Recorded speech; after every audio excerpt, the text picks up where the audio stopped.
Welcome to my channel IQ crazy study में आप सभी का स्वागत है। आज का टॉपिक है सौरमंडल से संबंधित ब्रह्मांड का अध्ययन किया जाएगा। ब्रह्मांड की परिभाषा क्या होगा? ब्रह्मांड किसे कहते हैं? सूक्ष्म अणुओं से लेकर महाकाय आकाश गंगाओं तक के सम्मिलित स्वरूप को क्या कहा जाता है? ब्रह्मांड कहा जाता है। आकाश गंगा को क्या कहते हैं? गैलेक्सी कहते हैं और ब्रह्मांड को यूनिवर्स कहते हैं। इसकी परिभाषा क्या होगा? सूक्ष्म अणुओं से लेकर महाकाय आकाश गंगाओं तक के सम्मिलित स्वरूप को ब्रह्मांड कहा जाता है।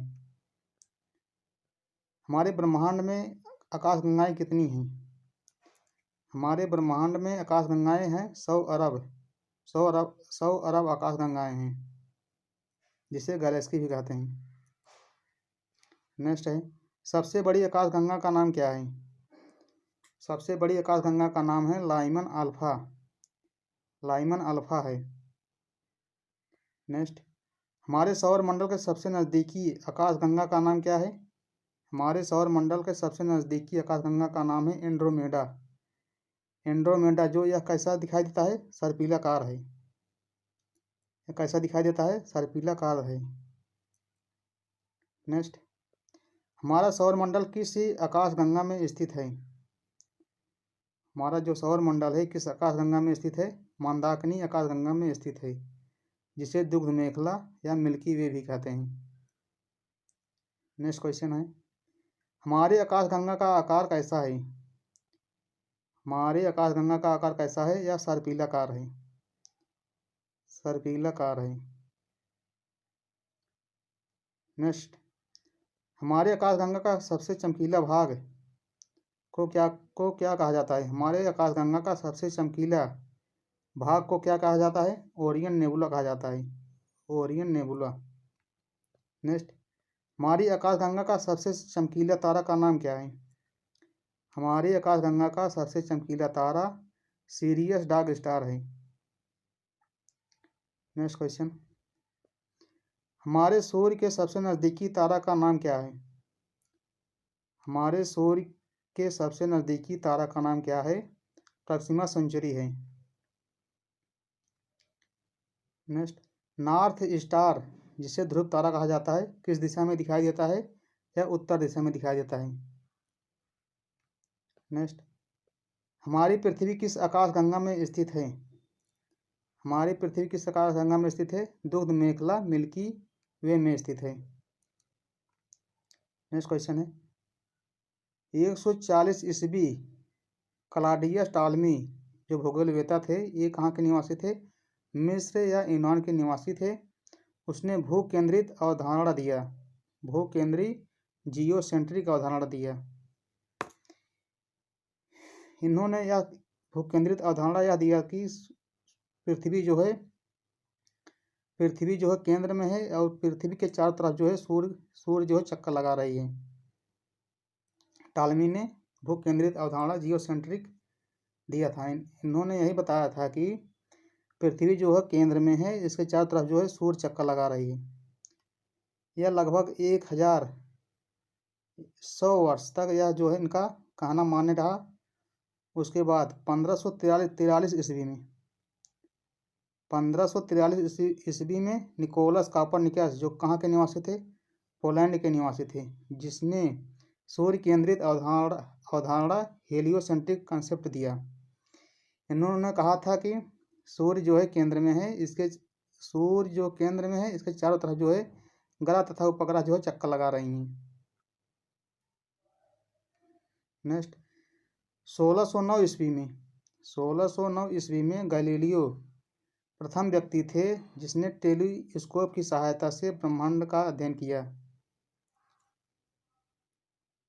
नेक्स्ट, इन्होंने टेलीस्कोप की सहायता से पहले जो है पृथ्वी को देखा, उसके बाद शुक्र ग्रह को, मंगल, उसके बाद बुध, फिर बृहस्पति तथा शनि ग्रह को देखा था।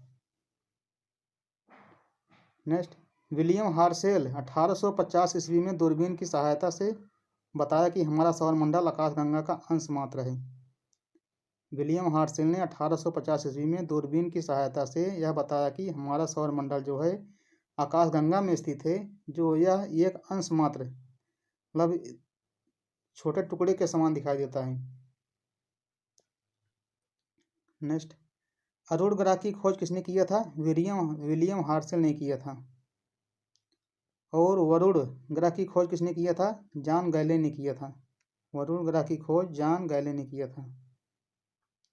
नेक्स्ट, वराहमिहिर ये कहाँ के निवासी थे? भारत के निवासी थे। इन्होंने 6ठी शताब्दी ईस्वी पूर्व में कापरनिकस से पहले 1000 ईस्वी पूर्व में बता दिया था कि चंद्रमा जो है पृथ्वी की परिक्रमा करता है और पृथ्वी जो है सूर्य की परिक्रमा करता है। नेक्स्ट, जर्मनी के गणितज्ञ कैपलर ने ग्रहों की गति संबंधी नियमों का प्रतिपादन किया था। जो विभिन्न ग्रह हैं जो अपना गति करते हैं, इनके बारे में इसका अध्ययन किया था। कुल ग्रहों की संख्या कितनी है? कुल 8 ग्रह हैं। ब्रह्मांड से उत्पत्ति सिद्धांत विभिन्न विद्वानों ने अपना अपना जो मत दिया था। सबसे मान्य सिद्धांत कौन था? बिग बैंग थियरी जो सर्वमान्य सिद्धांत था। इसे महाविस्फोटक सिद्धांत कहा जाता है। यह किसने दिया था? जॉर्ज लेमेत्रे ने दिया था। महाविस्फोटक सिद्धांत किसने दिया था? जॉर्ज लेमेत्रे ने दिया था। नेक्स्ट है, साम्यावस्था सिद्धांत किसने दिया था? थॉमस गोल्ड एवं हर्मन बाडी ने दिया था। दोलन सिद्धांत किसने दिया था? डॉक्टर एलन संडेज ने दिया था। बिग बैंग सिद्धांत जो है ब्रह्मांड की उत्पत्ति के संबंध में यह सर्वाधिक मान्य सिद्धांत है। सभी विद्वानों ने अपना अपना जो मत दिया था ब्रह्मांड या आकाश गंगाओं के बारे में जो बताया था, सबसे अधिक मान्य सिद्धांत कौन हुआ? बिग बैंग सिद्धांत, बिग बैंग थियरी सर्वमान्य हुआ। बेल्जियम के खगोल शास्त्री जॉर्ज लेमेत्रे ने 1927 ईस्वी में इस सिद्धांत का प्रतिपादन किया था। जॉर्ज लेमेत्रे ने कब प्रतिपादन किया था बिग बैंग थियरी का? 1927 ईस्वी में किया था। रॉबर्ट वेगनर ने इस सिद्धांत को 1967 ईस्वी में विस्तृत व्याख्या प्रस्तुत किया था। वेगनर ने यह बताया था कि जॉर्ज लेमेत्रे के अनुसार ब्रह्मांड लगभग जो है 15 अरब पूर्व वर्ष एक विशालकाय अग्निपिंड था जिसका निर्माण भारी पदार्थों से हुआ था। इसलिए इसमें क्या होता है? अचानक महाब्रह्मांड का विस्फोट हो जाता है। यह बिग बैंग के कारण पदार्थों का बिखराव हुआ, जिससे काले उच्च घनत्व वाले जो है पदार्थ जो निकले उसे क्या कहा गया? डार्क मैटर कहा गया। नेक्स्ट है, इसी प्रक्रिया के सतत पुनरावृत्ति से ग्रहों तथा उपग्रहों का निर्माण हुआ। इस प्रकार बिग बैंग परिघटना जो है ब्रह्मांड की उत्पत्ति हुई। इस प्रकार बिग बैंग की परिघटना से ब्रह्मांड की उत्पत्ति हुई है। दोस्तों, यह वीडियो अच्छा लगा तो इसे लाइक शेयर सब्सक्राइब जरूर करें। नेक्स्ट वीडियो इसी के टॉपिक के अनुसार होगा जो सूर्य से संबंधित होगा। धन्यवाद।